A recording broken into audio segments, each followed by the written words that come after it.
ये बार बार सवाल पूछा गया है, इन्हीं को सोलंकी भी कहा जाता है कि उस पर जो है माउंट आबू पर्वत पर विशिष्ट मुनि ने एक यज्ञ किया था, जिस चक्रवर्ती के पृथ्वीराज रासों में मिलता है इसका उल्लेख। और उस यज्ञ से 4 जो है क्षत्रियों का जन्म होता है। कई बार सवाल पूछा गया है, आप उठा कर देखिएगा, उसमें जो है कई बार ये आया है सवाल। तो इसमें पूछा जाता है कौन कौन से थे, ठीक।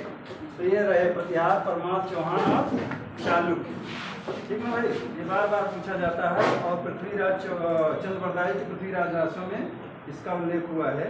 और ये कहा कि जो है ये रक्षा के लिए, ये क्षत्रियों का जन्म हुआ था धरती की रक्षा के लिए, ऐसा जो है सोचकर उन्होंने यज्ञ किया। और उस अग्निकुंड से पूछा जाता है, अग्निकुंड से उत्पन्न होने वाले राजपूतों का उल्लेख।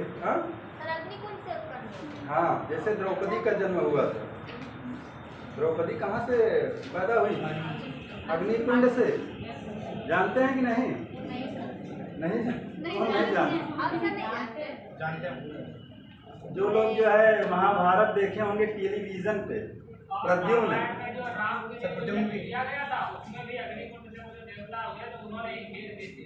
हाँ, बहुत सारी जो है वैदिक कहानियाँ प्रचलित हैं।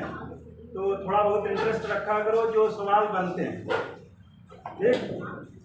तो वो द्रौपदी भी जो है राजा द्रुपद ने यज्ञ किया था, उसमें से एक भाई बहन वो आए जन्म लिए, उनकी भी पुरानी कहानी कुछ और है द्रौपदी की पूर्व जन्मों की। लेकिन जहाँ से वह जन्म ले रहे हैं वहाँ से समझो तो प्रद्युम्न और महानंदा द्रौपदी लगती है। हाँ, आगे फिर कुछ और ये कहानी जो मिलती है। तो द्रुपद महाराज ने जो यज्ञ किया था उसमें से ये भाई बहन पैदा हुए थे, द्रौपदी। और एक नाम मिलता है युयुत्सु का, जानते हैं ये कौन था? युयुत्सु एकमात्र सौतेला भाई दुर्योधन का, जिसका नाम मिलता है। हमको तो पता ही नहीं था कि उनकी दूसरी भी शादी हुई। कहते हैं कि ये जो है सौतेला भाई था। हाँ, युयुत्सु की चर्चा की गई है, इसलिए ये नाम भी समझिए, दुर्योधन का सौतेला भाई। अरे बड़े मुश्किल में तो शादी करवा पाए थे, गांधारी से ही मतलब जीत कर लाए थे भीष्म पितामह कि हमारी वंश परंपरा चले। इसी वजह से गांधारी क्यों पट्टी बांधती थी? क्योंकि वह पतिव्रता नारी थी ना। और इसे भाई में चला दो भाई। और वह जो है इसलिए पट्टी बांध देती, हमारे हस्बैंड जो है पति देव अगर अंधे हैं तो हमें देखने की, दुनिया देखने की जरूरत, मतलब देखना नहीं चाहिए। पतिव्रता नारी थी और इसी वजह से वह जो है एक बार आँख खोलती है कब, जब वह दुर्योधन को संपूर्ण वज्र बनाना चाह रही थी, लेकिन वहाँ बेवकूफता कर गया दुर्योधन। फिर उसको हारना था ही। हाँ, कृष्ण वहाँ भी दिमाग लगा दिए। हाँ, छोड़िए, हमें बताइए कहाँ तक गए थे, पहुँचे थे? हमारा तो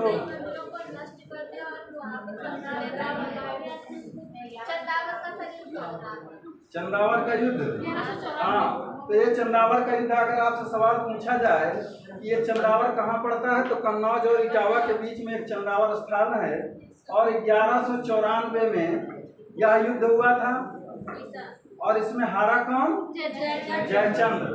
वही जयचंद्र जो है, जो पृथ्वीराज चौहान के हारने में खुशी मना रहे थे, मतलब अंदर से अभी जो है उनको सपोर्ट किए थे, विश्वासघात किए थे। तो जयचंद्र भी यहाँ वही हाथी से गिरते हैं, आंख में तीर लगता है और युद्ध क्षेत्र में ही मारे जाते हैं, युद्ध क्षेत्र में ही मारे जाते हैं। तो पृथ्वीराज चौहान का घोड़े का क्या नाम था, बताओ भाई?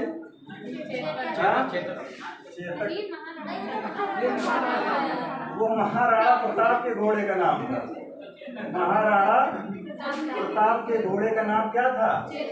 और इसी पर वीर रस की कविता नहीं बनी है? कौन सी? सुनाओ। हाँ, बेटा सुनाओ। रण बीच चौकड़ी भर भर के चेतक बन गया निराला था, राणा प्रताप के कोड़े से बन गया हवा का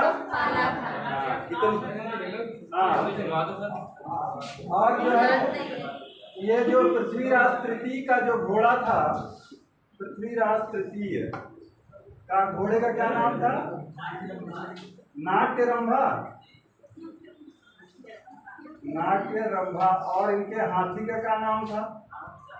घोड़ा था भाई, ये राम प्रसाद हाथी था, हाथी का नाम राम प्रसाद था, हाथी। इसी तरह से सिकंदर के घोड़े का क्या नाम था?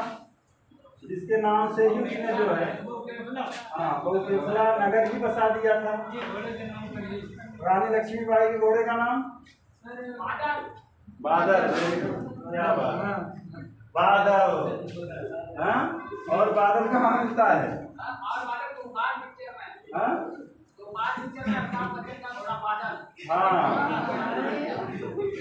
और शोले में धन्नो, भाग धन्नो। आज बसंती की इज्जत का सवाल है। भागने लगती है इतनी तेज कि फिर जो है उसका पहिया भी निकल जाता है। हाँ, तो देखिए भाई, आपको हमने बताया कि कहाँ तक हुआ। जयचंद्र को पराजित कर गौरी विजित भारतीय प्रदेशों को ऐबक के हवाले कर वापस चला गया। उसी समय उसको पता चला कि वो जो है कौन आ रहा है, पृथ्वीराज चौहान। वहां पर जो है पृथ्वीराज चौहान को हराता है तराइन के द्वितीय युद्ध में।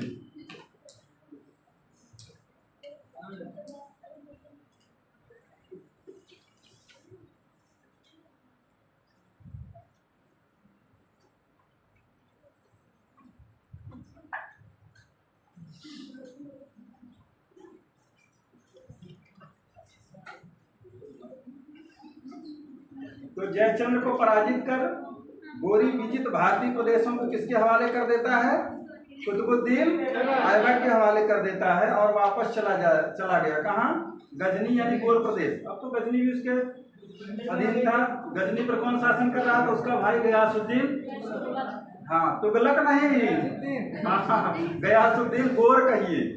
हाँ, और जयचंद्र को पराजित किया और वह निकल गया। तत्पश्चात कई विद्रोह हुए। देखिए भाई, जैसे यहाँ जो है चला गया गजनी, तब यहाँ कई विद्रोह हुए, क्योंकि उस समय तक राजपूत जो है तुर्कों की अधीनता स्वीकार करने के लिए तैयार नहीं थे और इसी वजह से यहाँ पर तमाम विद्रोह हुए। तो पहला जो मिलता है कोल विद्रोह। कोल विद्रोह, कोल जो है ये सब जानिए, इसमें सवाल बनता है भाई, तो लिख लीजिए आप।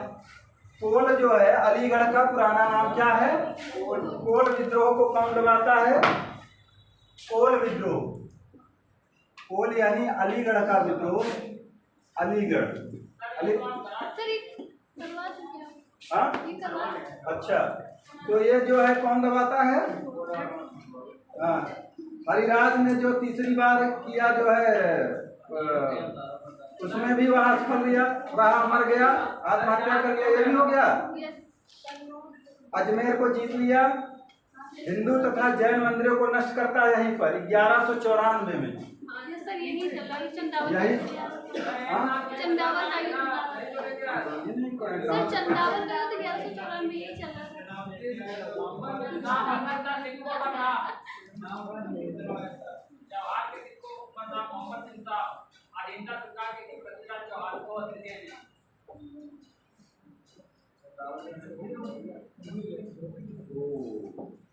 पीछे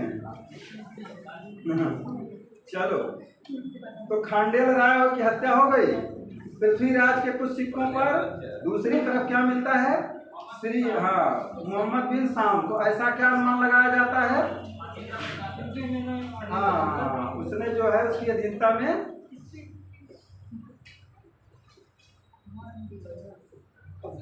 1194 में कन्नौज की विजय ना, हाँ, जयचंद्र को हराता है भाई। और यहाँ जो है आगे चलकर ये जो यहाँ पर देखिए कन्नौज को जीतता है, तो आगे यहाँ जो है यहाँ पर वाराणसी है ना, वाराणसी को भी लूटता है। ठीक, लूटता है। कन्नौज से आगे बढ़कर वाराणसी को भी यह लूटता है। ये जरूर नोट कर लीजिएगा। जयचंद्र की आंख में तीर लगी, हाथी से गिर गया, सैनिक भाग खड़े हुए, गोरी ने असनी के किलों को भी जीत लिया। ये देखिए एक असनी का किला, सब लिखते चलिए भाई। असनी का किला बहुत छान कर हम आते हैं और ये सब पूछे जा सकते हैं सवाल, बारीक सवाल पूछे जाते हैं आईएएस में। तो जयचंद्र कहते हैं कि इसने असनी के किले को जीता, जहां जयचंद्र ने कोष को संग्रहित कर रखा था। असनी का किला जो है क्यों प्रसिद्ध था?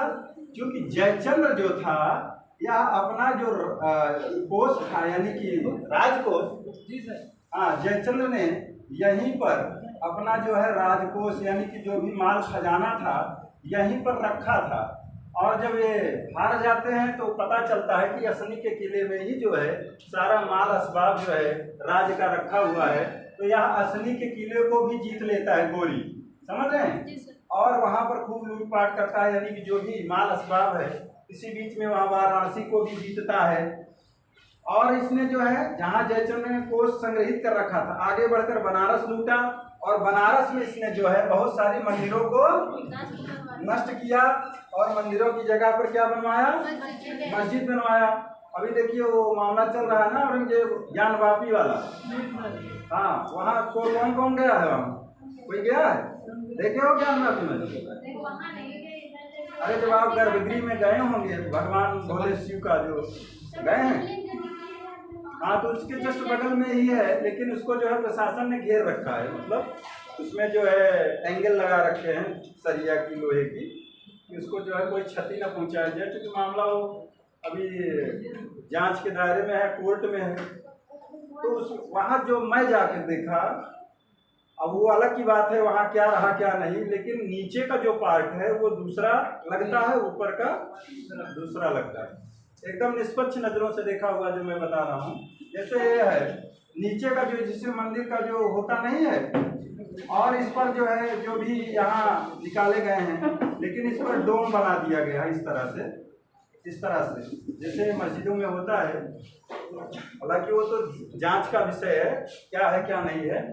तो इस तरह से जो आक्रांता आते थे तो दूसरे के जो गाजी का मतलब ही हमने बताया था ना, विधर्मियों का अंत करना, बुद्ध शिकन की उपाधियां बड़े गौरव से धारण करते थे। और इनका टारगेट क्या होता था? मंदिर में जो है बहुत सारे चढ़ावे इनको मिलते थे, धन दौलत मिलती थी, और मंदिरों को यह नष्ट करते थे तो इनको आत्मसंतुष्टि मिलती थी और अपने इबादत खाने को वहाँ बनवाने की चेष्टा करते थे। यही कुछ यहाँ भी करता है जयचंद्र, जैसा कि इतिहास में देखने को मिलता है। तो आगे देखिए, इसने मंदिर तोड़ी, मस्जिद बनवाई। यद्यपि गढ़वालों के अनेक महत्वपूर्ण केंद्र अभी भी स्वतंत्र रहे। गढ़वाल मतलब कन्नौज का जो इलाका था यहाँ का।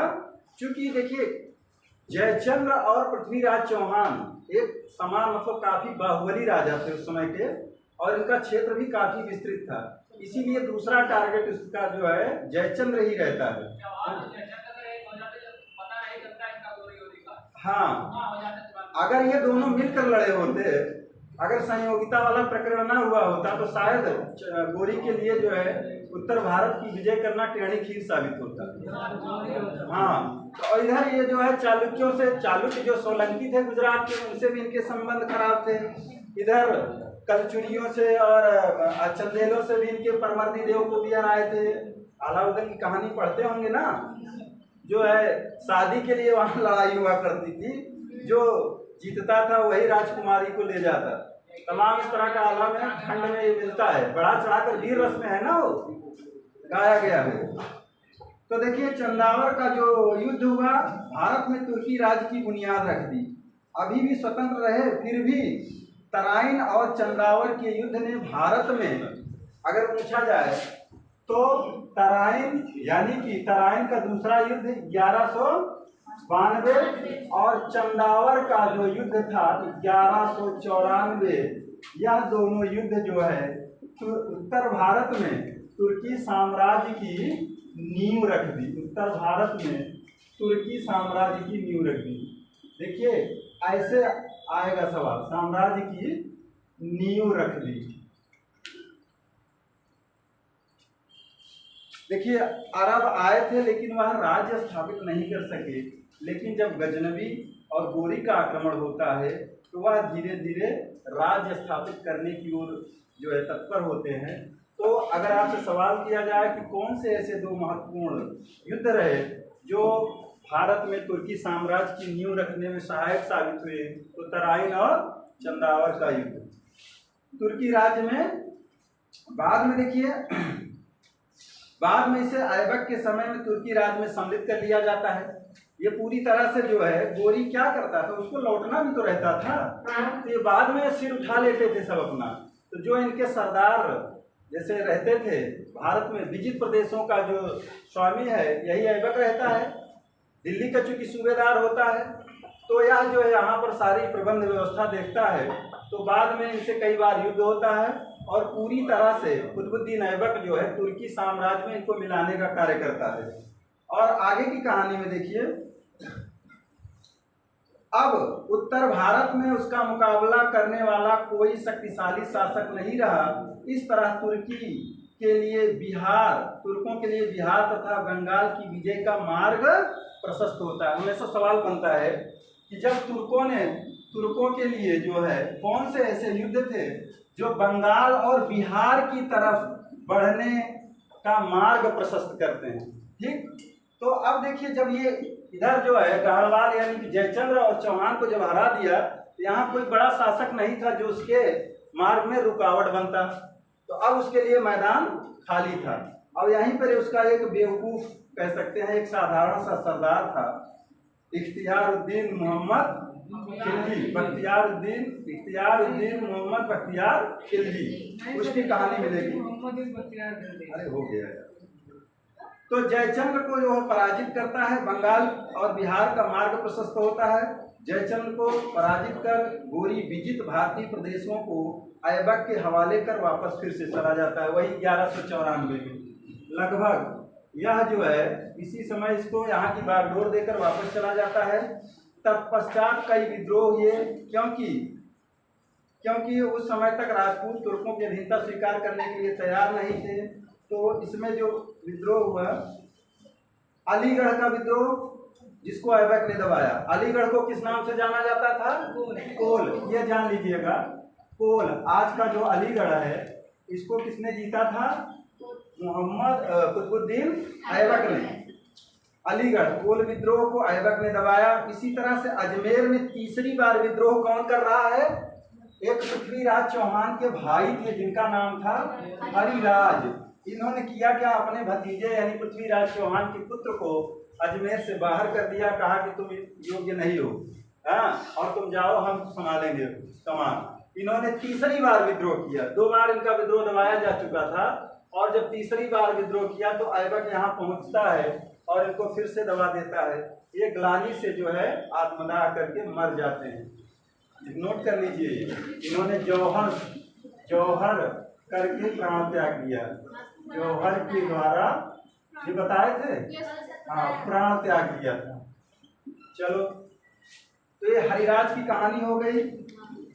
अब जो है अगला विद्रोह जो था, इस प्रकार ऐबक ने 1194 में अजमेर जीतकर हिंदू तथा जैन मंदिरों को नष्ट करता है। बात यहाँ समझिए, अजमेर को यह जो है हरिराज का जो जब अंत हो जाता है तो अजमेर को जो है पूरी तरह से जीत लेता है।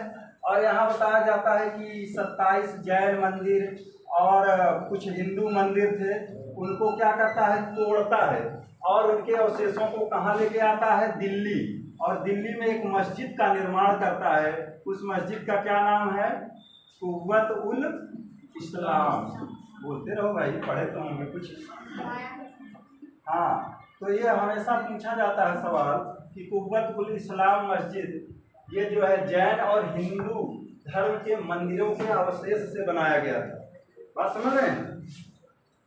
इस प्रकार 1194 में अजमेर जीतता है, हिंदू जैन मंदिरों को नष्ट कर उनके अवशेषों से दिल्ली में कुव्वत उल इस्लाम मस्जिद का निर्माण करवाता है। लिख लीजिए अपनी भाषा में भाई, पूछा जाएगा। हिंदू जैन मंदिरों के अवशेषों से बनी हुई मस्जिद कौन सी थी? कुव्वत उल इस्लाम मस्जिद। कौन सी मस्जिद? कुव्वत उल इस्लाम मस्जिद। नोट करिए, ये अजमेर में हिंदू तथा जैन मंदिरों को नष्ट कर उनके अवशेषों से दिल्ली में कुव्वत उल इस्लाम मस्जिद बनवाई। अब देखिए, यहीं पर ये 1194। अब यहीं पर देखिए एक कहानी और आती है। 1196 में यहीं पर जो है एक विद्यालय या विश्वविद्यालय कह सकते हैं, संस्कृत का विश्वविद्यालय या विद्यालय रहा, उसको इसने ध्वस्त करवा दिया, समझ रहे हैं। और ध्वस्त करवा कर उस पर क्या बनवा दिया, 2.5 दिन का पूछा जाता है। ये संस्कृत कॉलेज पर बनाया गया है। 2.5 दिन या 2.5 दिन का 2.5 दिन का झोपड़ा। क्या कहानी है बता दीजिए भाई। 2.5 दिन का या 2.5 दिन का झोपड़ा नाम की जो है मस्जिद है। ये झोपड़ा कहा गया, मस्जिद है, जान लीजिए भाई। इसका नाम है 2.5 दिन का झोपड़ा। मस्जिद का निर्माण करवाता है 1196 में संस्कृत विश्वविद्यालय के ध्वंसावशेषों पर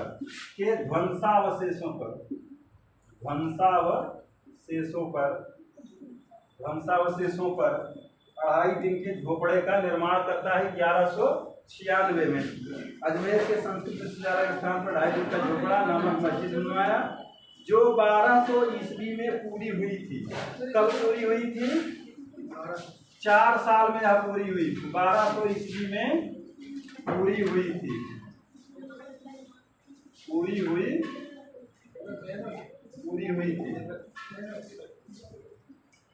आइए भाई 1195-96 ईस्वी का गोरी का भारत अभियान देखते हैं। 1195-96 इधर मिटा दें। सर 1196 से जना रिपीट कर दें। क्या चीज? 1196 संस्कृत विश्वविद्यालय के ध्वंसावशेषों पर 2.5 दिन का झोपड़ा मस्जिद बनवाया, जो 1200 में पूरी हुई। 1196 में शुरू करवाया तो 1200 में पूरी तरह से बनकर तैयार हो गई। जैसे जो है देखिए कुतुब मीनार जो है, कुतुबुद्दीन बख्तियार काकी एक सूफी संत थे, उनकी याद में शुरू करवाता है 1199 में। और इसको पूर्ण कौन करवाता है? इल्तुतमिश।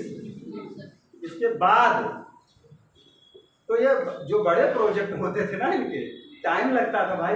आज जो है मशीनी युग है, उस समय लोग हाथों से बनाया करते थे। ऐसे बड़े बड़े पत्थर कैसे चढ़ाते रहे, बड़ा अजीब लगता है जब ये सब देखने जाओ, जो ये खड़ा किए हैं लोग।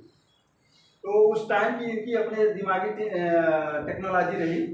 तो 1195-96 ईस्वी का गोरी का अभियान देखिए। गोरी का अभियान 1195-96 में फिर से आ रहा है। इधर लिख दे रहे हैं भारत अभियान 1195-96 गोरी का भारत अभियान। ये कर ही रहा था बीच बीच में, जैसे जो है गजनवी आता था। तो इस समय जो गोरी पुनः भारत आया, कहाँ? बयाना को जीता। बयाना, इसमें लिखिए गोरी पुनः भारत आया और किसको जीता? बयाना को जीता। और यहाँ पर देखिए एक शासक थे यादव, बयाना जीता, जो यादव के भट्टी राजपूत कुमारपाल के अधिकार में था। बयाना में यादव के भट्टी राजपूत मिलता है, भट्टी राजपूत कुमारपाल, इनका नाम मिलता है, कुमारपाल के अधीन था। कुमारपाल के अधीन था ये। और ये जो है कुमारपाल भाग लेते हैं। यादव के भट्टी राजपूत कुमारपाल के अधीन था, बयाना अधिकार में था। कुमारपाल भागकर थनगर थानागिरी के दुर्ग में जाकर छिप जाते हैं। ये कुमारपाल भाग लेते हैं, भागकर थनकर या इसी का नाम थानागिरी किला है भाई। धनकर या थानागिरी किले में जो है जाके शरण लेते हैं। धनकर या थानागिरी के दुर्ग में छिपे, किंतु अंत में यहीं पे जाकर छिपते हैं, किंतु अंत में आत्मसमर्पण कर देते हैं।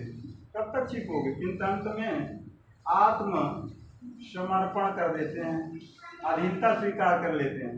बात समझिए। किंतु बाद में अंत में आत्मसमर्पण कर दिया। धनगर तथा विजय मंदिरगढ़ पर अधिकार कर लिया गया। और यहाँ का जो सरदार था बहादुरदीन तुगरी को सौंप दिया गया। इसका एक सरदार था। धनकर तथा विजय मंदिरगढ़ पर अधिकार कर लिया। गोरी ने धनकर और विजय मंदिरगढ़ विजय मंदिरगढ़ पर अधिकार कर लिया और यहाँ की जिम्मेदारी किसको सौंपी? जियाउद्दीन तुगरिल को, बहाउद्दीन तुगरिल को सौंपी। यहाँ की जिम्मेदारी बहाउद्दीन तुगरिल को सौंप कर वह निकल लिया। ये बहुत बहादुर आदमी था तुगरिल भी। बहाउद्दीन तुगरिल को सौंपा। ये जो है यहाँ के जो भी किले को जीता तो इसकी जिम्मेदारी किसको दे दिया? बहाउद्दीन तुगरिल को सौंप दिया। इसके बाद देखिए ग्वालियर के परिहार वंशी राजा सुलक्षण पाल पर आक्रमण किया। ज्यादातर किताबों में सिर्फ नाम दे दिया है, राजा का नाम बहुत ढूंढने को मिलता है। 2-4 किताब लेके बैठोगे तब छोटे छोटे राजा थे ना। तो अब इसके बाद देखिए एक परिहार वंशी राजा थे। परिहार वंशी राजा, राजपूत राजा, ये थे कहाँ पर? ग्वालियर में। और ग्वालियर में परिहार वंशी राजा कौन थे? सुलक्षण सुलक्षण पाल थे। सुलक्षण पाल पर यह आक्रमण कर देता है। सुलक्षण पाल, लिख रहे हैं ऊपर। अब देखिए यहाँ इन पर अधिकार कर लिया और इसके बाद ग्वालियर के परिहार वंशी राजा सुलक्षण पाल पर आक्रमण किया। ग्वालियर के दृढ़ किले को जीतने से पूर्व सुलक्षण पाल ने अधीनता स्वीकार कर ली। जबकि ये जो ग्वालियर का किला था, ये इसका किला बहुत दृढ़ था, लेकिन इस किले को जीतने में गोरी को पसीने आ रहे थे पहले से ही। लेकिन सौभाग्य देखिए ये पहले ही हाथ खड़ा कर दिए, और जब ये हाथ खड़ा कर दिए तो उसको बड़ी खुशी हुई गोरी को। इधर बैठ जाओ करो, इधर ये नजदीक रहता है जैसे कुछ हम देखते हैं। तो देखिए हम इधर लिख रहे हैं।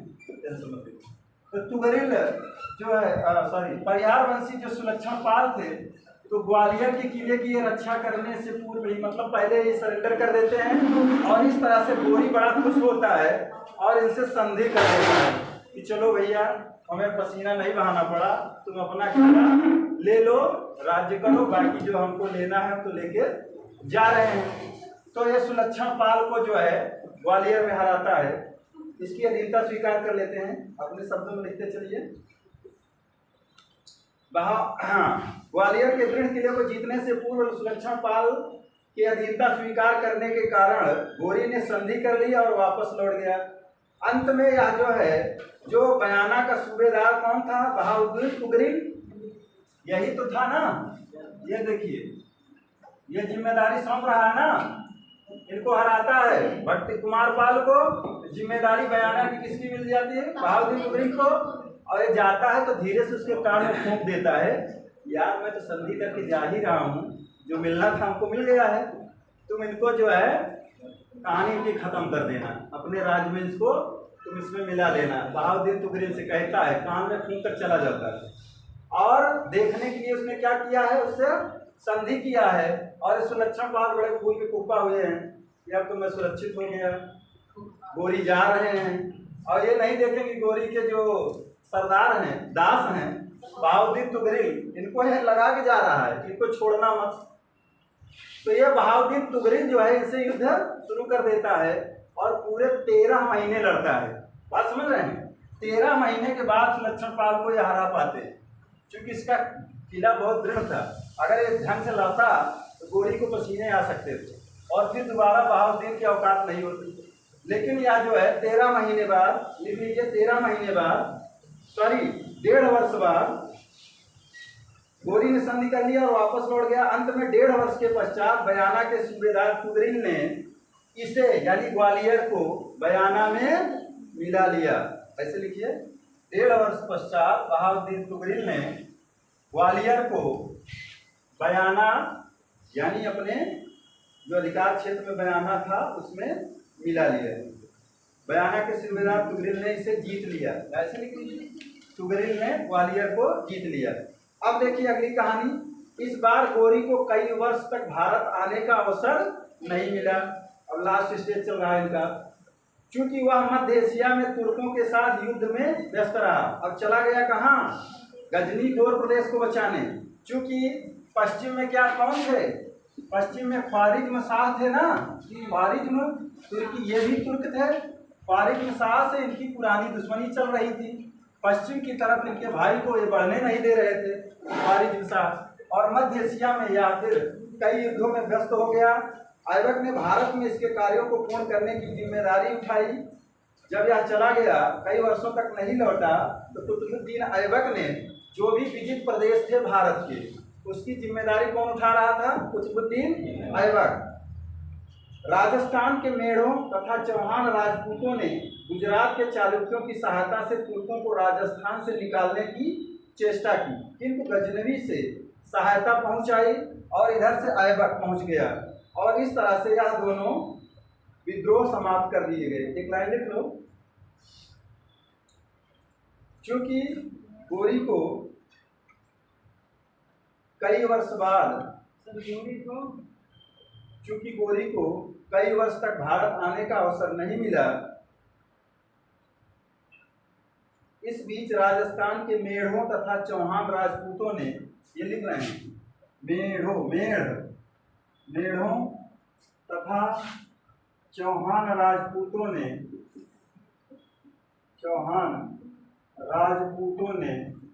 राजस्थान से तुर्कों को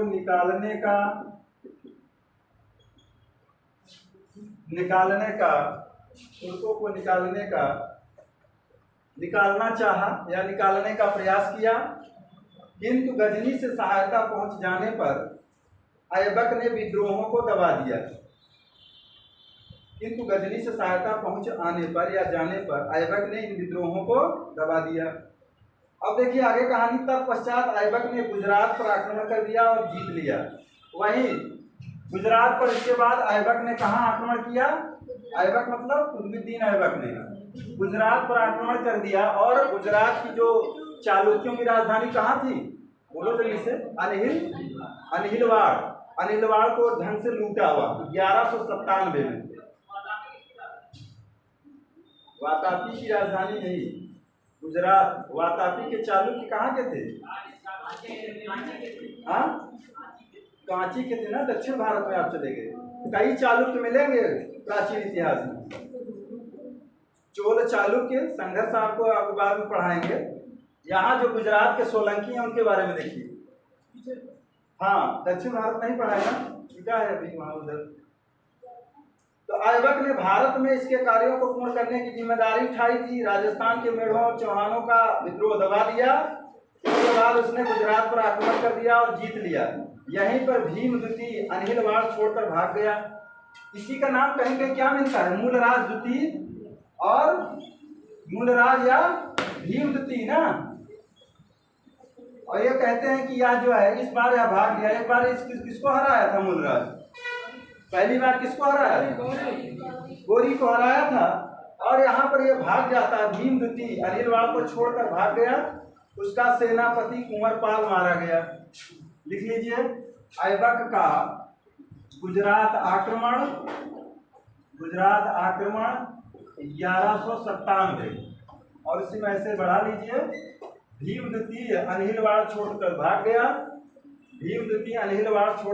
गया, और उसका सेनापति कुंवरपाल मारा गया।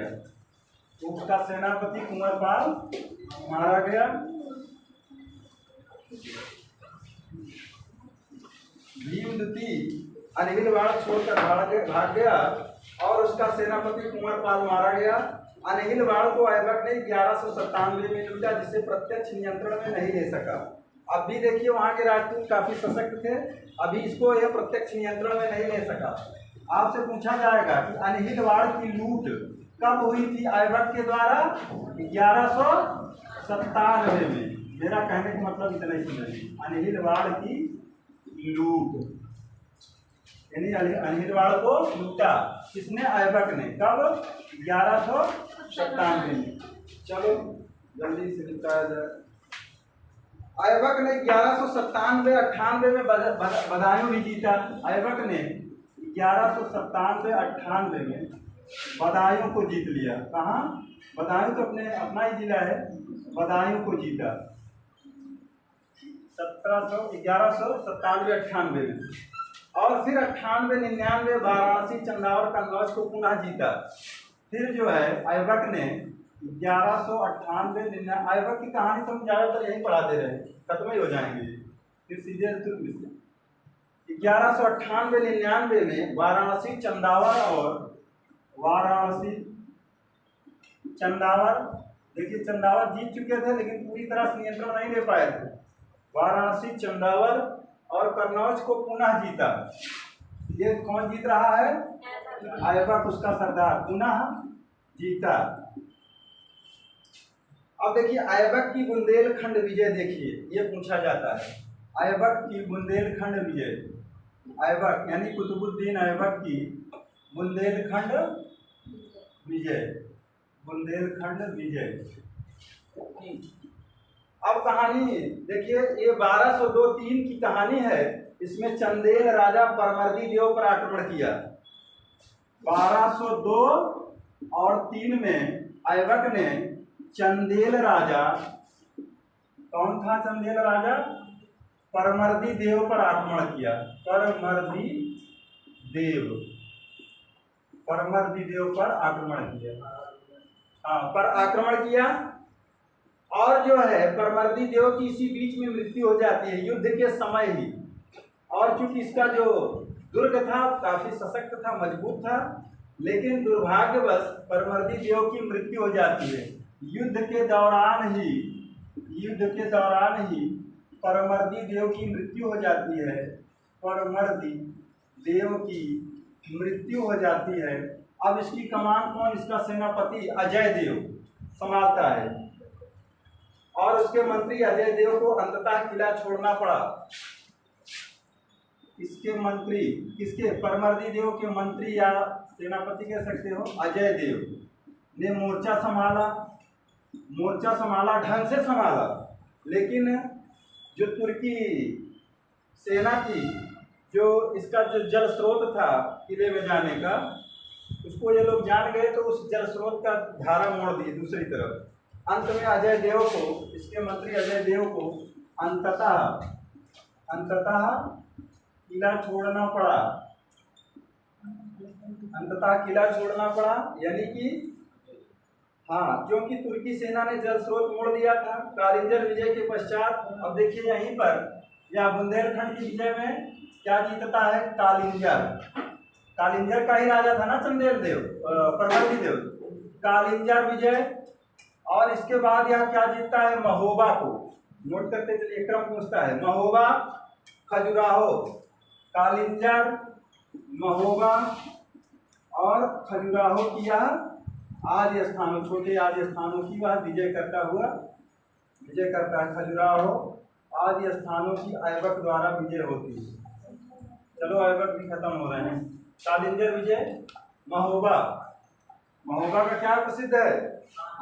हाँ, महोबा का देसी पान प्रसिद्ध है। वैसे गाना तो बना है बनारस के, खाई के पान बनारस वाला। हाँ, तो महोबा जो है, कालिंजर, महोबा और खजुराहो की विजय आद्य स्थानों पर वह अधिकार कर लेता है। अब देखिए इसी बीच जो है बिहार और बंगाल की विजय देखो कैसे होती है। इनको भी निपटा दें हम, नहीं बार बार कहेंगे आप सर जो है नालंदा विश्वविद्यालय कैसे खत्म हुआ था। तो देखिए बिहार और बंगाल विजय, बिहार और बंगाल विजय, यह विजय जो है बिहार और बंगाल की विजय के बारे में न गोरी ने सोचा था न कुतुबुद्दीन। अब देखिए इसके एक साधारण से सरदार ने बंगाल और बिहार की तरफ जो है चलना शुरू किया। बिहार और बंगाल विजय के बारे में गोरी तथा ऐबक ने सोचा भी नहीं था। जब कुतुबुद्दीन ऐबक अन्य विजयों में व्यस्त था, तभी गोरी का एक साधारण सरदार, समझ रहे हैं, जब कुतुबुद्दीन ऐबक इन विजयों में व्यस्त था, तभी एक गोरी का साधारण सा सरदार था, और उसका नाम क्या था? इख्तियारुद्दीन मोहम्मद बिन बख्तियार खिलजी। हाँ, इख्तियारुद्दीन मोहम्मद बिन हाँ, मोहम्मद बिन बख्तियार खिलजी, इख्तियारुद्दीन मोहम्मद बिन बख्तियार खिलजी, बख्तियार खिलजी। तो ये जो है एक साधारण सा सरदार था, किसका? गोरी का। ध्यान देना, यह गोरी का साधारण सरदार था, गोरी का साधारण सरदार था, इख्तियारुद्दीन मोहम्मद बिन बख्तियार खिलजी। इसकी कहानी जरा से जानिए। बिहार और बंगाल की विजय की योजना बनाता है यह, और उस समय यह रहता कहाँ है जानते हैं? यह एक अवध के सरदार थे, हिसामुद्दीन अबुल बख्त। एक अवध में, अवध के सरदार, किसके सरदार? गोरी में अवध में नियुक्त एक सरदार थे, हिसामुद्दीन अबुल बख्त।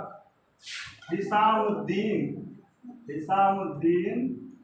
अबुल बख्त या बख्त, अबुल बख्त।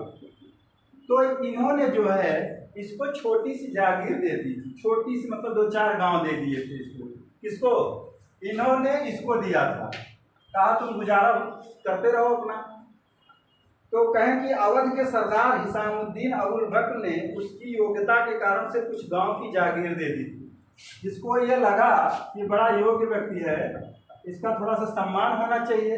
कुछ गांवों की, इन्होंने कुछ गांवों की जागीर इसको दी थी, कुछ गांव की जागीर इसको प्राप्त थी। किसके द्वारा? हिसामुद्दीन अबुल बख्त के द्वारा। ध्यान दीजिएगा। और ये दोनों सरदार किसके थे?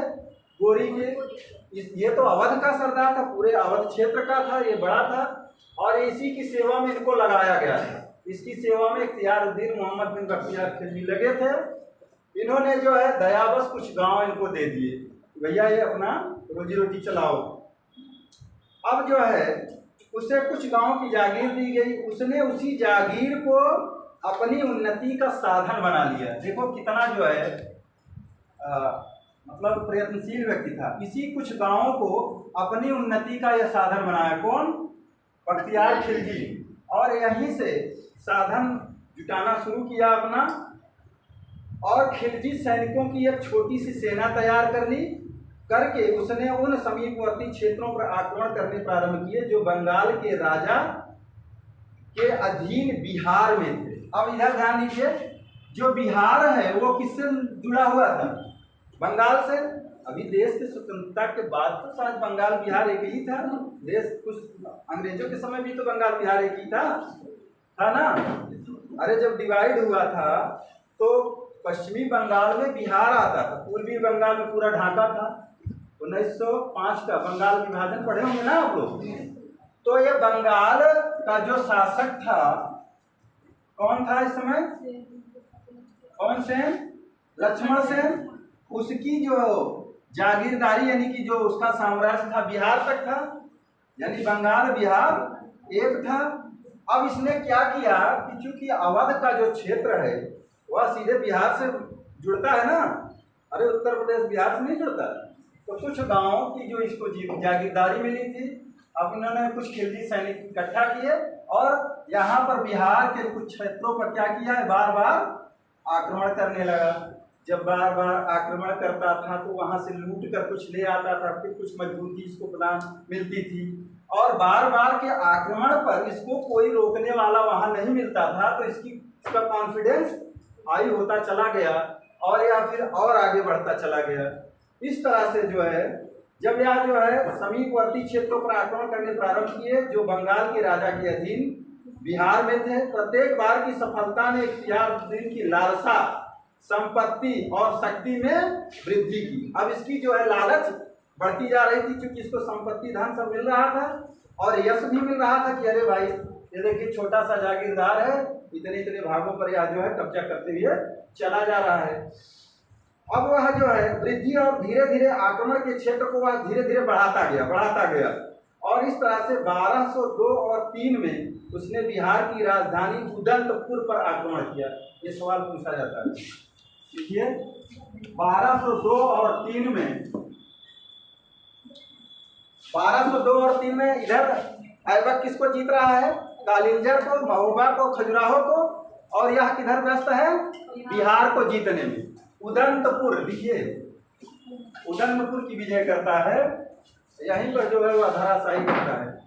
1202-3 में, 1202 और 3 में बिहार की राजधानी उदंतपुर की विजय करता है। कौन? बख्तियार खिलजी।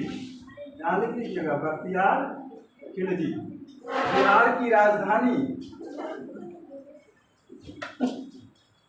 उदंतपुर पर आक्रमण किया। यहाँ का शासक कौन था? इंदुमण भीरू। इंदुमण यहाँ का जो शासक था, आपको मिलेगा नहीं छोटी किताबों में, इंदुमण भीरू इसका नाम था। मतलब लक्ष्मण सेन के ही अंतर्गत ये जो छोटे शासक थे वो सब थे। तो राजधानी उदंतपुर पर आक्रमण किया। उस समय यहाँ का शासक इंदुमण भीरू था।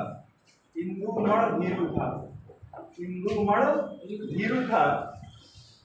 बिना युद्ध किए ही भाग गया। इसने युद्ध ही नहीं किया। जब युद्ध नहीं किए तो क्या होना था? वही होना था जो होता था। तत्पश्चात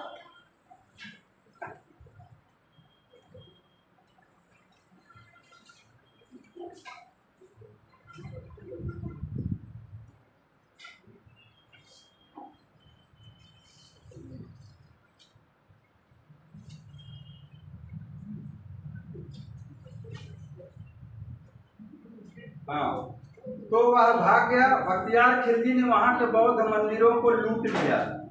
ये सवाल बनता है, वहां के बौद्ध विहारों को लूटा बख्तियार खिलजी ने।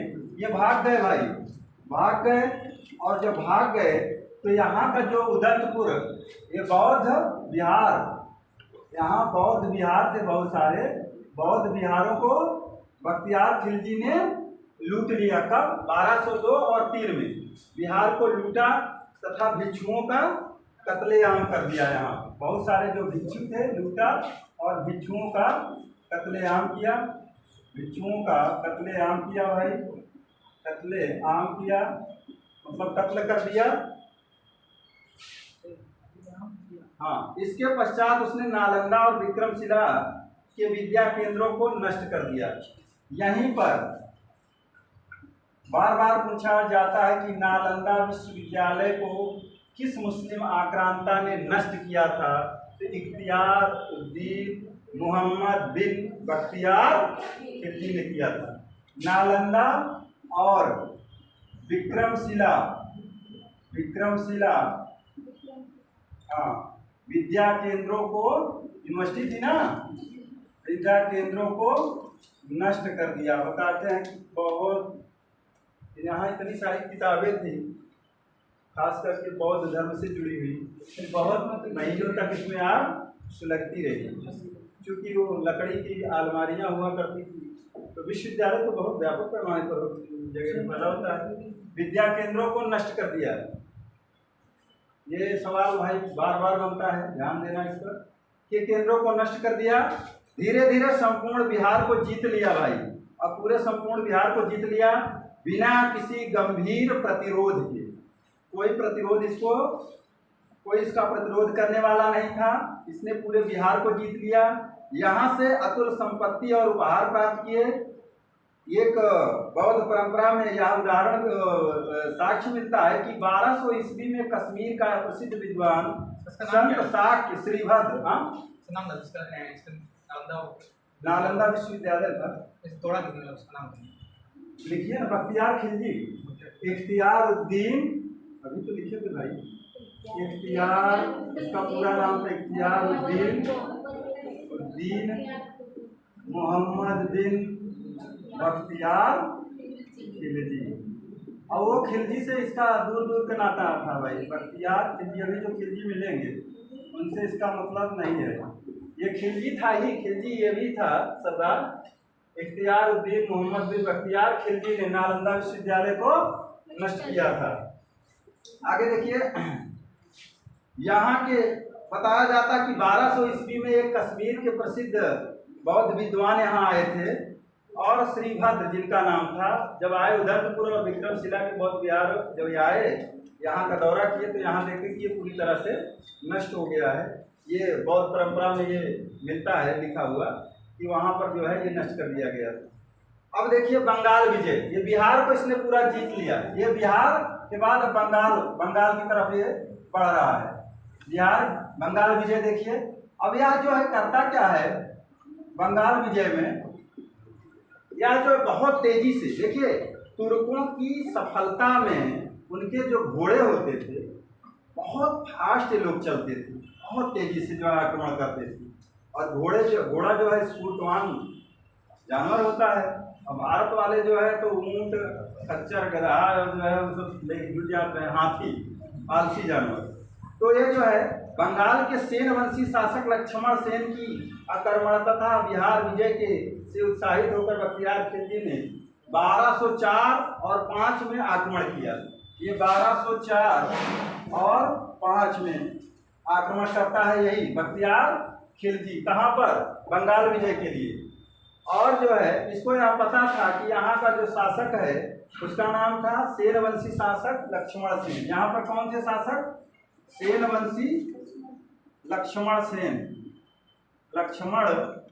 सेन। और ये बड़े आक्रमण व्यक्ति थे, जिनको किसी ज्योतिषी ने बताया भी था कि बहुत जल्दी तुर्की आक्रमण होने वाला है। तो ये वहाँ पर यज्ञ शुरू करवा दिए थे, शांति यज्ञ, कि आने न पाए, बीच में मर जाए। जैसे जो है सोमनाथ मंदिर पर आक्रमण हुआ तो वहाँ ब्राह्मणों ने बहुत सारा किया था लेकिन नहीं असफल रहे। तो ये सेन वंशी लक्ष्मण सेन थे और लक्ष्मण सेन ने इसका कोई प्रतिरोध नहीं किया। बिहार में अगर करते तो इनका बंगाल तो बच जाता।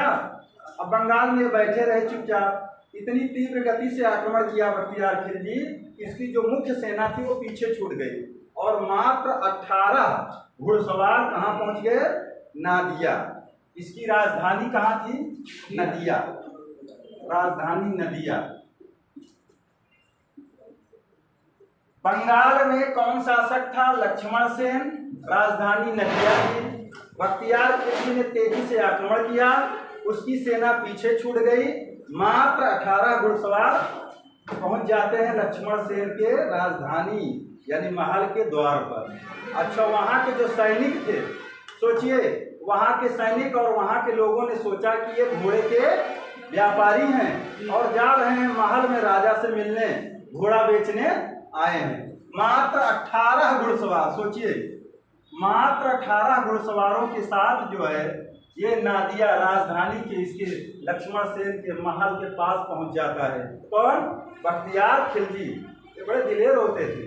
ये जो है ये बख्तियार खिलजी यहाँ पहुंच जाता है 18 घोड़े के साथ। इसकी सेना पीछे छूट जाती है। ये लोग बहुत फास्ट जाते हैं, सेना पीछे छूट जाती, मात्र 18 लोग पहुंचते हैं। चाहते तो इनके जो सैनिक थे इनका मेहमानबाजी कर देते, और जब लीडर ही नहीं रहता तो सेना क्या करती। लेकिन इन्हीं 18 घुड़सवारों को ये रोक नहीं पाए। सोचिए घोड़े के व्यापारी हैं, जा रहे हैं राजा से मिलेंगे, घोड़ा बेचेंगे। और जो है उसके साथ ही तो उसके साथ केवल मात्र 18 अश्वार वही थे। लोगों ने उन्हें घोड़े का व्यापारी समझा। बिना किसी बाधा के महल के फाटक तक पहुंचकर अचानक आक्रमण कर दिए लोग। जब अचानक आक्रमण हुआ तो महल के अंदर कौन बैठे थे? लक्ष्मण सेन। जूता भी नहीं पहने, पिछले दरवाजे से भाग गए। ये बताते हैं नंगे पांव ये भागना शुरू किए और भाग कर जाकर कहाँ रुके? पूर्वी बंगाल, यानी आज का लगभग बांग्लादेश। अब जो है भयभीत लक्ष्मण सेन नंगे पांव महल के पीछे के दरवाजे से भाग गया। तुर्कों ने नदिया को बुरी तरह से लूटा। ये जो राजधानी थी इसको बख्तियार खिलजी ने लूट लिया। वही बख्तियार खिलजी जो नालंदा और विक्रमशिला को नष्ट करता है, इसको लूटता है, धुआंधार लूटता है। क्योंकि बंगाल भी काफी समृद्धशाली राज्य माना जाता था। उधर से बंदरगाह होते थे, आयात निर्यात यानी व्यापार का जो है उधर से व्यापार होता था। लक्ष्मण सेन पूर्वी बंगाल भाग गया। ये लक्ष्मण सेन थे, ये पश्चिमी बंगाल छोड़कर कहाँ भाग गए? पूर्वी बंगाल। और वहीं चुपचाप अपना एक छोटे से जगह से अपना जो भी क्षेत्र बचा था उस पर अपना ये शासन करने लगे, भाग गया। और कुछ समय तक वहां पर ये सुनार गांव तक शासन करता रहा, सुनार गांव से शासन करता रहा। ये पूर्वी बंगाल भाग गए और सुनार गांव, यहीं से जीटी रोड निकलती है ना। सुनार गांव से ये जो है, जो बचा हुआ क्षेत्र था, वहीं से ये शासन करते रहे, पूर्वी बंगाल भाग गए। और जो इनके थोड़ा बहुत अधिकार क्षेत्र में, बंगाल की बहुत बड़ा प्रदेश था, तो ये पश्चिमी बंगाल में ही उलझ गए बख्तियार खिलजी, और ये भाग गए पूर्वी बंगाल। अब इनकी योजना दूसरी बन जाती है। दक्षिण पश्चिम बंगाल के अधिकांश भाग पर इख्तियार का अधिकार हो गया। उसने लखनौती को अपनी राजधानी बनाया। यहाँ पूछा जाता है कि इसने जो है, जब बंगाल जीता था तब इसने अपनी राजधानी क्या बनाया? लखनौती को। क्या बनाया? क्योंकि लखनौती बिहार के नजदीक था, ध्यान दीजिए, और बिहार पर भी इसका शासन था, तो यह बिहार और बंगाल के नजदीक अपनी लखनौती राजधानी बनाया, और दोनों पर जो है जिससे कंट्रोल रहे। बात समझ रहे हैं? लखनौती को इख्तियार खिलजी ने अपनी राजधानी बनाया। अब यह इसका मूड ये नहीं था कि हम जो है पूर्वी बंगाल तक पीछा करते हुए चले जाएं। इसी से अब खुश हो गया इख्तियार। 4 गांवों का जागीरदार, पूरा बंगाल बिहार मिल गया उसको, और ये भी दुबक गए जाके पूर्वी बंगाल में। तो ये जो है पश्चिमी और दक्षिणी बंगाल से, दक्षिणी और पश्चिमी बंगाल सहित जो है पूरे बिहार को कहाँ से गवर्न करने लगा? लखनौती से। अब देखिए यहाँ पर सवाल बनता है कि यह जो है इधर पूर्वी बंगाल को ध्यान से हटाकर तिब्बत के लिए अभियान करता है। कौन? बख्तियार खिलजी। अब यही यहाँ बेवकूफता कर बैठता है। जो तिब्बत का क्षेत्र है, कभी आप नक्शे पर देखिए तो बीच में जो है बहुत पहाड़, जंगल और ऐसे निर्जन प्लेस है ना, शीत मरुस्थल टाइप में मिलता है। उधर से ब्रह्मपुत्र नदी वगैरह निकल रही है, तमाम नदियां क्रॉस करना पड़ता है। अब ये चल दिए पूरी सेना लेकर कहाँ? तिब्बत विजय करने। इख्तियारुद्दीन बख्तियार खिलजी यहाँ मूर्खता कर दिए, और अब ये चलते गए चलते गए चलते गए। इनको तिब्बत पहुंचने में कितना दिन लग गया? 15 दिन लग गया। इनका रसद, सेना उसी निर्जन, कहीं कहीं पानी नहीं मिल रहा है, कहीं समस्याएं, तमाम समस्याएं रास्ते में झेलना पड़ता था। 15 दिन इनको लग गए पहुंचने में, तो ये थक गए, इनके सारे सैनिक वहीं पर थक गए। तो यह जो है 1205 में मात्र 10,000 घुड़सवारों के साथ यात्रा करता है। लिख सकते हो तिब्बत का अभियान, तिब्बत अभियान। यही लिखिए, बख्तियार खिलजी का तिब्बत अभियान, बख्तियार खिलजी का तिब्बत अभियान।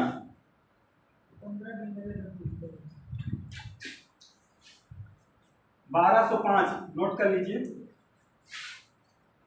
बख्तियार खिलजी का तिब्बत अभियान 1205। कुछ छोड़ेंगे नहीं आपको, टेंशन मत लीजिए, टाइम लग रहा है बस। बख्तियार खिलजी का तिब्बत अभियान ये था इसका 1205 ईस्वी में। 10,000 घुड़सवार लेकर ये चल पड़े भाई, 10,000 घुड़सवार। और ये यात्रा करते करते इनको कितना दिन लग गया? 15 दिनों की इन्होंने यात्रा की, तब ये जाकर पहुंचे तिब्बत। और तिब्बत पर जब इन्होंने आक्रमण किया तो तिब्बत के लोग भी तैयार बैठे थे। समझ रहे हैं? इनके आक्रमण को उन लोगों ने विफल कर दिया। तिब्बत अभियान, इनके आक्रमण इनका विफल हो गया। समझ रहे हैं? बहुत सफलता इनको नहीं मिली, छुटपुट सफलता के अलावा इनको बहुत ज्यादा सफलता नहीं मिली। इनको भारी क्षति उठानी पड़ी, यानी कि ये इनका दीन धर्म दोनों गया, कहने का मतलब भारी क्षति उठानी पड़ी। और उठाने के साथ साथ इनको वापस भी लौटना पड़ा। ये जान लीजिए, कभी भी सवाल पूछेगा बख्तियार खिलजी पर तो तिब्बत अभियान का सफल रहा कि असफल रहा, विफल रहा। और इनको खाली हाथ लौटना पड़ा, खाली हाथ लौटना पड़ा, और क्षति भी उठानी पड़ी, खाली हाथ लौटना पड़ा। और इसी बीच ये बीमार भी पड़ जाते हैं। इसकी स्थिति बड़ी दयनीय हो गई, जो मिला था वो भी चला गया, वापस लौटना पड़ा, स्थिति दयनीय हो गई। या बीमार पड़ गया। कौन? बख्तियार खिलजी। बख्तियार खिलजी बीमार पड़ गया। अब इनका नियंत्रण आ गया, बीमार पड़ गया। और जब ये बीमार पड़ गए तो इनका भी एक सरदार था, हमेशा सत्ता के लिए होती थी लड़ाई। ये बीमार पड़ गए, और जब बीमार पड़ गए तो 1206 ईस्वी में उसके एक सरदार अली मर्दन ने इनका कत्ल कर दिया। बीमार पड़ गया और इनके एक सरदार अली मर्दन ने इनको मर्द दिया। अली मर्दन ने 1206 ईस्वी में बख्तियार खिलजी का कत्ल कर दिया, यानी हत्या कर दी। कहानी इनकी खत्म। अब देखिए फिर आइए हम लोग तो कहाँ चल रहे हैं, गोरी पर। अभी गोरी का एक आक्रमण बाकी है, हमने निपटा दिया कि बख्तियार खिलजी की कहानी, इनसे सवाल बनता है इसलिए हमको बताना जरूरी था। और जिस समय गोरी के सरदार भारत में उसके राज्य का विस्तार कर रहे थे, अब देखिए, अब अगर गोरी के राज्य को देखा जाए तो कहाँ तक, बंगाल, बिहार, इधर कालिंजर, महोबा, खजुराहो, कन्नौज, चंदावर, अजमेर, दिल्ली, चारों पूरे उत्तर भारत पर इसका राज्य विस्तृत हो गया ना। अब इसी समय देखिए, जब जो है यहाँ पर उसके सरदार राज्य का विस्तार कर रहे थे, उस समय इनके जो दादा यानी गोरी थे वहाँ जीवन मरण के लिए संघर्ष कर रहे थे। कहाँ पर, गजनी में। किसके साथ कर रहे थे, ख्वारिज्म शासक के साथ। बड़ा रोचक कहानी है इनकी, गोरी की।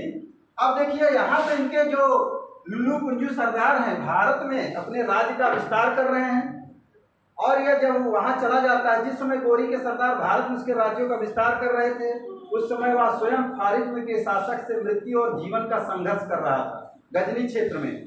समझ रहे हो, क्योंकि बहुत पहले से लड़ाई चलती थी ना इनके भाई से ही चल रही थी। अब आप सवाल कर सकते हो कि इनके भाई साहब कहाँ गए थे साहब। इनके भाई साहब का स्वर्गवास हो गया।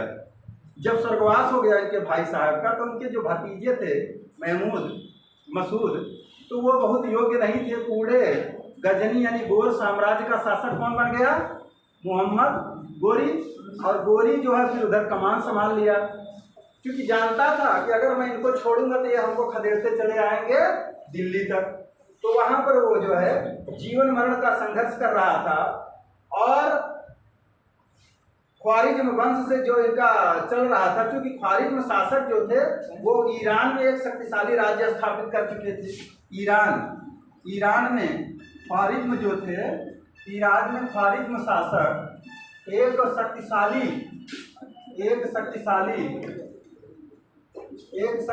राज्य स्थापित कर चुके थे। और जब इसके बगल में एक शक्तिशाली राज्य था तो गजनी और गोर के लिए समस्या थी। तो मोहम्मद गोरी इनसे निपट रहा था, और ये हाल हो गई थी गोरी की कि इनकी अब ये है कि हमारे प्राण बचेंगे कि नहीं बचेंगे। ख्वारिज्म शासकों ने इनको दबोच लिया था। कहाँ पर, गजनी क्षेत्र में, यानी मध्य एशिया में। क्या कह सकते हो, मध्य एशिया में इनका संघर्ष किससे चल रहा था, ख्वारिज्म शाह यानी ख्वारिज्म शासकों से चल रहा था। ये भी तुर्क ही थे। पश्चिम के उस ख्वारिज्म वंश से चलता रहता था जिसने ईरान में एक शक्तिशाली राज्य स्थापित कर लिया था। 1202 ईस्वी में गोरी के बड़े भाई गयासुद्दीन की मृत्यु हो चुकी थी। गयासुद्दीन कौन था, इसका बड़ा भाई था। गोरी का बड़ा भाई कौन था, गयासुद्दीन की बड़ी इज्जत करता था ना हमेशा। अपने आप को कभी यह सुल्तान घोषित नहीं किया। तो गयासुद्दीन की मृत्यु कब हो जाती है, 1202 में मृत्यु हो जाती है। गयासुद्दीन लिख लीजिए, गोरी के बड़े भाई गयासुद्दीन की 1202 में मृत्यु हो जाती है। और इस तरह से गोरी जो है संपूर्ण गोर वंश का शासक हो जाता है। मोहम्मद गोरी संपूर्ण गोर वंश का स्वामी बन जाता है। उसने ख्वारिज्म शासकों से युद्ध जारी रखा। 1205 ईस्वी में मोहम्मद गोरी की अंधकुद के युद्ध में ख्वारिज्म शाह ने बुरी तरह से पराजित कर दिया। तीसरी हार, संपूर्ण स्वामी बन गया भाई। और 1205 ईस्वी में ख्वारिज्म शासक ने, लिख लीजिए, ख्वारिज्म शासक ने गोरी को बुरी तरह पराजित किया। हमने बताया कि 3 युद्ध हारा है ना। किस युद्ध में, 1205 के अंधकुद युद्ध में। लिख लीजिएगा, अंधकुद का युद्ध। अंधकुद के युद्ध में हार गया कौन, हारा गोरी। हारा कौन, गोरी। अंधकुद का युद्ध। पहला युद्ध कब हारा था, कायाद्रा का युद्ध, अबू पर्वत के पास। किससे हारा था, मूलराज और नायिका देवी से। ध्यान दो, 1178 में। दूसरा कब हारता है? 1191 में पृथ्वीराज चौहान से तराइन में। ठीक। तीसरा कब हार रहा है? अंधकुल का युद्ध 1205 में मध्य एशिया में हारता है। 3 युद्ध हारता है, ध्यान देना। और यहीं पर ख्वारिज़्म शाह जो है, ये जो है इसको हराकर द्वितीय सिकंदर द्वितीय की उपाधि धारण करता है। पूछा नहीं जाएगा लेकिन हमारा बताना सच है। सिकंदर द्वितीय की उपाधि धारण करता है। क्यों धारण करता है? कि ये छोटा मोटा शासक मोहम्मद गोरी थोड़ी था, बड़ा शासक था ना भाई। तो सिकंदर द्वितीय जो है की उपाधि धारण करता है ख्वारिज़्म शासक। किसको हराकर? गोरी को हराकर। गोरी को हराया अंधकुल के युद्ध में 1205 में। ख्वारिज़्म शासक ने सिकंदर द्वितीय की उपाधि धारण की। अब यह जो है इसकी स्थिति बड़ी खराब हो गई, वही बख्तियार खिलजी की तरह। किसी तरह से यह जान बचाकर कहाँ पहुंचे? गोर, अपनी राजधानी गोर पहुंचे। किसी तरह से जान बचाकर गोर पहुंच सके। यह गोरी की तीसरी पराजय थी। इस हार से गोरी के सम्मान को बड़ी ठेस पहुंची और चारों तरफ अफवाह फैल गई कि गोरी युद्ध में मारा गया, गोरी युद्ध में मारा गया, गोरी युद्ध में मारा गया। यह अफवाह कहाँ तक चली आई? भारत में। अब भारत में आया, अफवाह फैली तो चारों तरफ विद्रोह होने लगे कि ये तुर्किश सरदारों को बाहर निकालो, तुर्कों को बाहर निकालो। चारों तरफ विद्रोह होने लगे। अब इस विद्रोह में एक बड़ा विद्रोह है, वो खोखरों का विद्रोह। इस प्रकार देखिए, गोरी के सम्मान को बड़ी ठेस लगी।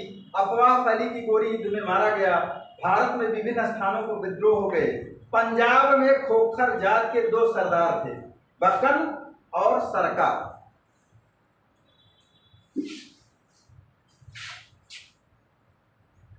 और ये जो खोखर जाति के जो सरदार थे, इन्होंने पंजाब में, वही पंजाब जो पाकिस्तान में है, वहां पर विद्रोह कर दिया। खोखर जात के, ये बड़े लड़ाकू जाति होते थे ना, खोखर जाति के 2 सरदार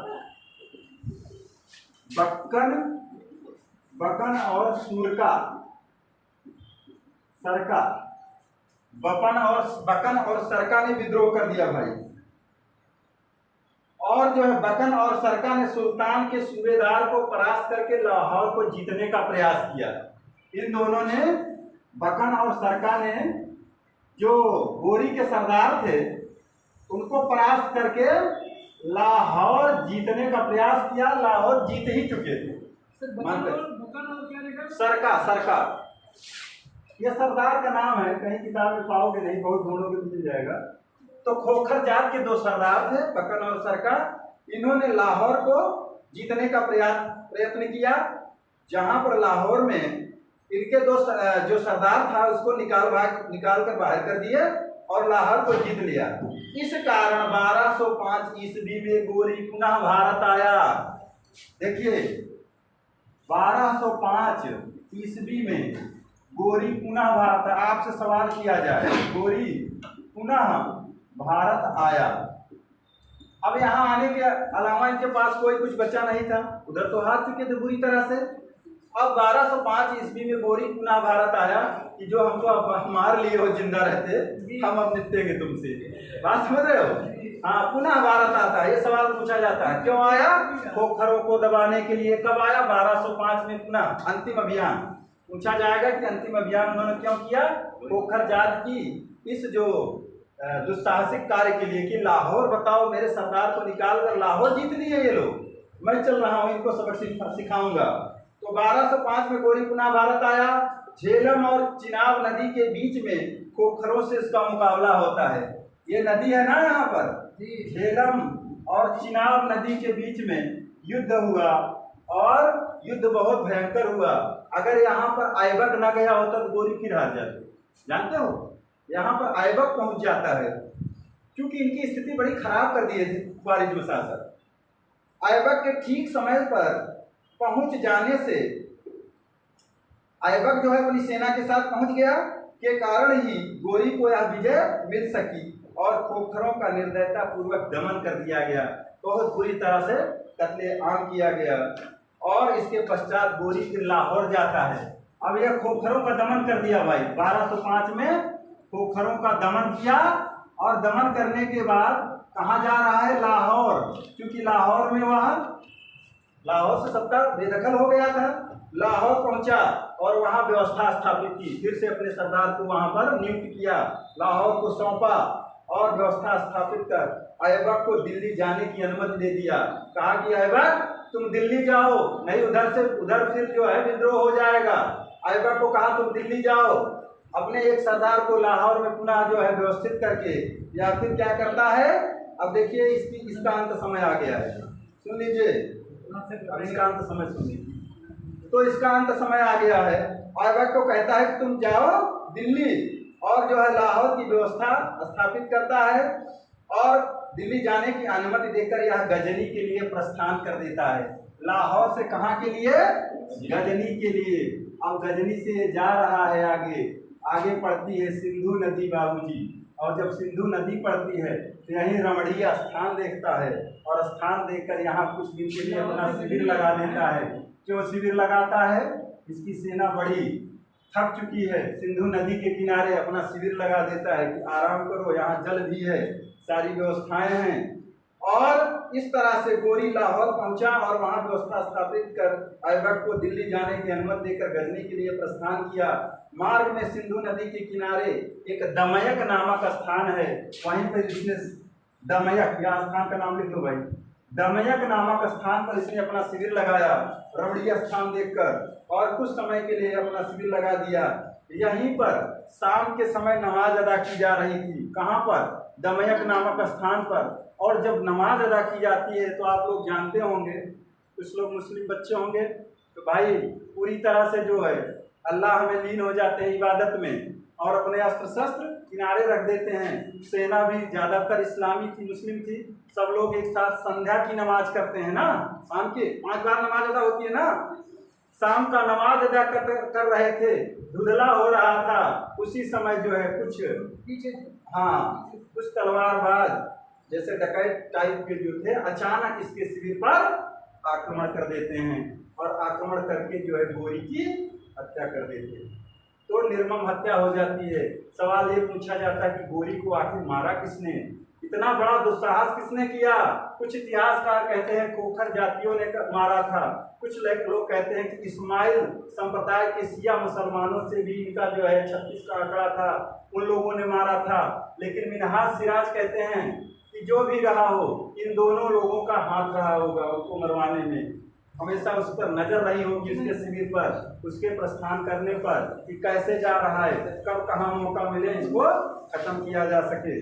तो जो है देखिए, तो जो है दमयक नामक स्थान पर अपने भाषण लिखते चलिए, कुछ समय के लिए अपना शिविर लगाया। संध्याकालीन नमाज पढ़ते समय कुछ व्यक्ति अचानक उसके शिविर में आकर 15 मार्च 1206 को गोरी की हत्या कर देते हैं। हत्या इसकी लिख लीजिए, 15 मार्च 1206 को।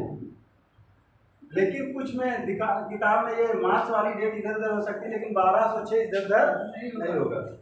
हाँ, तो इस तरह से जो है 15 मार्च 1206 को गोरी की हत्या कर दी गई।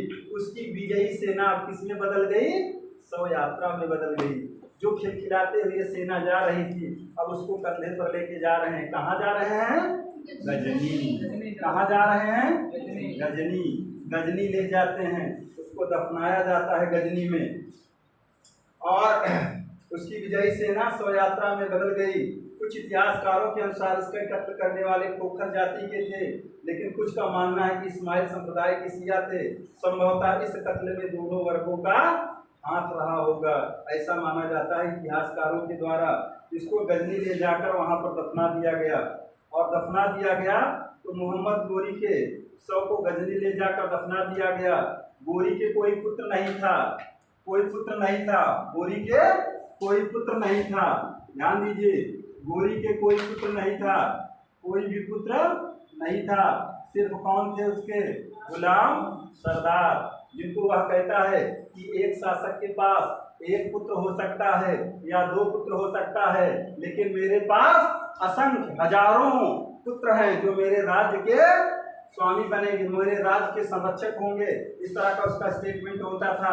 अब इसके मरने के बाद कोई पुत्र नहीं था, होने के कारण इसका भतीजा महमूद इसका उत्तराधिकारी बनता है। भतीजा महमूद उत्तराधिकारी बनता है, लेकिन यह ज़्यादा दिन तक जिंदा नहीं रहा। महमूद, भतीजा महमूद, लिख लो। जब सवाल आते हैं कहोगे कि सब तो पढ़ाए नहीं, एक भी लाइन में छोड़ नहीं रहा हूँ। भतीजा महमूद उत्तराधिकारी बनता है और ये महमूद भी ज़्यादा दिन तक जीवित नहीं रहता। लेकिन वास्तव में देखा जाए तो इसके उत्तराधिकारी कौन थे? ये जो किरमान का सूबेदार एल्दौज, ताजुद्दीन एल्दौज। वास्तव में अगर देखा जाए तो इसका उत्तराधिकारी ये तीन लोग मिलेंगे आपको। कौन? किरमान का सूबेदार ताजुद्दीन एल्दौज, ताजुद्दीन या ताजुद्दीन एल्दौज या एल्दौज, जो भी लिख लो। और दूसरा कौन था? उच्च का सूबेदार कौन कुबाचा? नासिरुद्दीन, उच्च का सूबेदार नासिरुद्दीन कुबाचा। ताजुद्दीन एल्दिज या एल्दौज, नासिरुद्दीन कुबाचा। अब देखिए ये तीनों में जो है, तीनों अपने आप को इसका वो मानते थे उत्तराधिकारी। और चौथा दिल्ली का सूबेदार, यानी कि उत्तर भारत की जिम्मेदारी जिसको दी गई थी, कुतुबुद्दीन ऐबक। वास्तव में अगर आपसे पूछा जाए इसका उत्तराधिकारी यही तीन लोग थे। अब आगे बात बढ़ रही है भाई। कुतुबुद्दीन ऐबक इस तरह महमूद बहुत अधिक समय तक जीवित न रहा। उसकी मृत्यु के बाद फारिज्म शासक ने गोरी के मध्य एशिया के राज्य को अधिकांश भागों पर कब्जा कर लेता है। कौन फारिज्म? अंधकुत के युद्ध में किसको हराया था? मोहम्मद गोरी को। यह जो है महमूद की मृत्यु जल्दी हो जाती है और मृत्यु होने पर जो है फारिज्म शासक जो है गजनी के ज्यादातर अधिकांश भागों पर गोरी के मध्य एशिया के मृत्यु और गोरी के मध्य एशिया के अधिकांश भागों पर किसका कब्जा हो जाता है? फारिज्म शाह का कब्जा हो जाता है। और फारिज्म शाह का कब्जा हो जाता है तो आगे की कहानी में देखिए। अब फारिज्म शासक, अब यहीं पर एल्दौज था। 1215 में गजनी पर ताजुद्दीन एल्दौज ने अपना अधिकार जरूर रखा। अब देखिए ये जो ताजुद्दीन एल्दौज हैं, ये जो है 1215 तक गजनी पर शासक जरूर रहे, लेकिन इनके पांव उखाड़ दिए। किसने? फारिज्म शासकों ने उखाड़ दिए। और फिर इनको जो है अंततः, परंतु जब इसी वर्ष उसे फारिज्म शाह ने वहां से निकाल दिया तो गोरी का संपूर्ण मध्य एशिया का राज्य किसके अधीन चला गया? फारिज्म शासकों के पास चला गया। और यही 1215 में ताजुद्दीन एल्दौज को गजनी से भी भगा देता है। कौन? फारिज्म शासक। इस तरह से गोर वंश का जो गजनी और गोर उधर मध्य एशिया का जो भी शासन था, राज्य था, वो किसके हाथ में चला गया? फारिज्म शासकों के हाथ में चला गया। और अब जो है परंतु भारत में ऐबक ने गोरी के राज की सुरक्षा करने में सफलता प्राप्त की और अंत में गुलाम वंश की स्थापना की। अब देखिए इनकी कहानी शुरू होगी। अब गोरी खत्म हो गए, अब इन तीनों में जो है झगड़ा होगा। किसके लिए? राज्य के लिए। टाइम क्या हो गया? 4:01। अगर 5 मिनट देंगे तो हम खत्म कर देंगे। अब गोरी की 3 हाथ आपसे अगर पूछा जाए तो बता ले हो कि नहीं? अगर गोरी का पूछा जाए, गोरी जो है विद्वानों का संरक्षक था। कौन कौन से विद्वान इसके दरबार में रहते थे? नोट करो, नोट करते जाओ चलते चलते। इसके यहाँ 2 फखरुद्दीन राजी और नजामी गुरुजी। फखरुद्दीन ये इसके यहाँ 2 विद्वान थे, फखरुद्दीन राजी, और दूसरे विद्वान थे नजामी उरूजी। नाम नजामी उरूजी। यह जो है विद्वानों का बहुत बड़ा संरक्षक था इसके यहाँ। और यह गोरी ने हिंदू देवी आकृति वाले सिक्के चलाए थे। जी हाँ, सिक्के लिख लीजिए बाबू साहब, तब जाइए। गोरी ने हिंदू देवी वाले सिक्के चलाए। क्यों चलाए? क्योंकि ऐसे सिक्के गढ़वाल वंश के शासक चलाया करते थे, उसी की नकल पर इन्होंने चलाया, जिससे हिंदू, बहुसंख्यक हिंदू हमारे सिक्के को, हमारे राज्य के विस्तार को स्वीकार कर सके। तो आप लिख सकते हो, गोरी ने हिंदू देवी आकृति वाले सिक्के चलाए।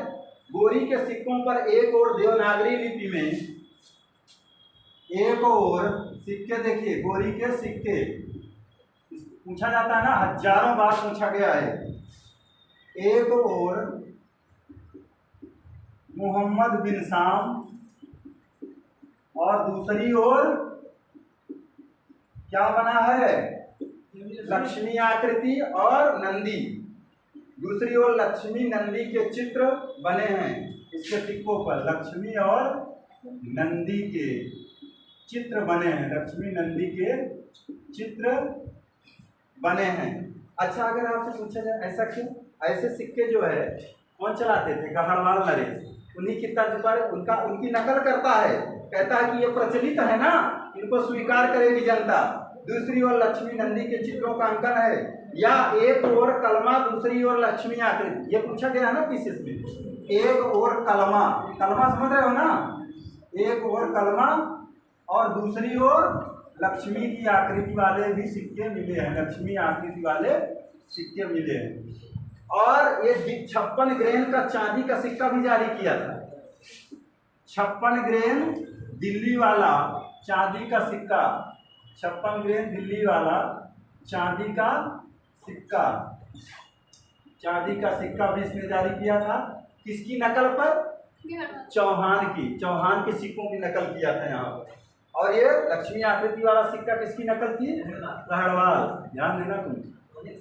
हाँ, ये सवाल जो है पूछे जाते हैं, किसकी नकल पर किया था, लक्ष्मी आकृति, लक्ष्मी नंदी, कलमा और मोहम्मद बिन शाम लिखे हुए सिक्के इसने बनवाया था गढ़वालों के। 56 ग्रेन दिल्ली वाला सिक्का, ये कन्नौज विजय गढ़वाल ढानी के सिक्के थे। 56 ग्रेन या एक और कलमा दिल्ली वाला नामक सिक्का पृथ्वीराज चौहान जैसा ही लगाया था, दिल्ली वाला चांदी का सिक्का पृथ्वीराज चौहान की जैसे सिक्के थे, ये गढ़वालों के सिक्के वाला था। अब देखिए, एक स्टेटमेंट पूछा जाता है कि प्रोफेसर हबीब ने क्या कहा है। प्रोफेसर हबीब ने कहा है कि तुर्कों द्वारा उत्तर पश्चिम की विजय क्रमशः कौन सी क्रांति थी, शहरी क्रांति थी, और नगरीय ग्रामीण क्रांति को जन्म दिया। क्या बात है, ये सवाल पूछा गया है। प्रोफेसर हबीब, प्रोफेसर हबीब लिखिए, प्रोफेसर हबीब ने, प्रोफेसर हबीब लिखिए, डबल इन्वर्टेड कॉमा लिखिए, प्रोफेसर हबीब, हाँ, तुर्कों द्वारा उत्तर पश्चिम की विजय ने क्रमशः शहरी क्रांति और ग्रामीण क्रांति को जन्म दिया। तुर्कों द्वारा उत्तर पश्चिम की विजय ने क्रमशः शहरी क्रांति और ग्रामीण क्रांति को जन्म दिया, शहरी क्रांति और ग्रामीण क्रांति का को जन्म दिया, ग्रामीण क्रांति को जन्म दिया, ग्रामीण क्रांति को जन्म दिया। जैसे मिन्हाज सिराज के अनुसार गोरी ने कहा था कि अन्य मुसलमानों के एक बेटा हो सकता है, मेरे पास तुर्की गुलाम है जो मेरे राज्यों के उत्तराधिकारी होंगे, इस तरह का स्टेटमेंट मिन्हाज सिराज का मिलता है। और जो मेरे बाद राज्यों के खुतबे में मेरा नाम संरक्षित रखेंगे। क्या आप ये जानते हैं कि एक शासक हुआ था फिरोज तुगलक, और उसने जब खुतबा पढ़ा था तो दिल्ली सुल्तानों के सभी पूर्व राजाओं शासकों का नाम, सुल्तानों का उसने जो है खुतबे में पढ़वाया था, लेकिन एक सुल्तान का नाम खुतबे में नहीं पढ़वाया। कौन? कुतुबुद्दीन ऐबक का। ये सवाल पूछा जाता है कि फिरोज शाह तुगलक ने खुतबे में अपने पूर्ववर्ती दिल्ली के सभी सुल्तानों का नाम सम्मिलित किया था, किंतु अपने एकमात्र सुल्तान कुतुबुद्दीन ऐबक का नाम अपने खुतबे में सम्मिलित नहीं किया था। कौन सा शासक था? फिरोज शाह तुगलक। एलौज का पंजाब आक्रमण, रहने दें, रहने दें, चलो ठीक है, बंद कर दीजिए।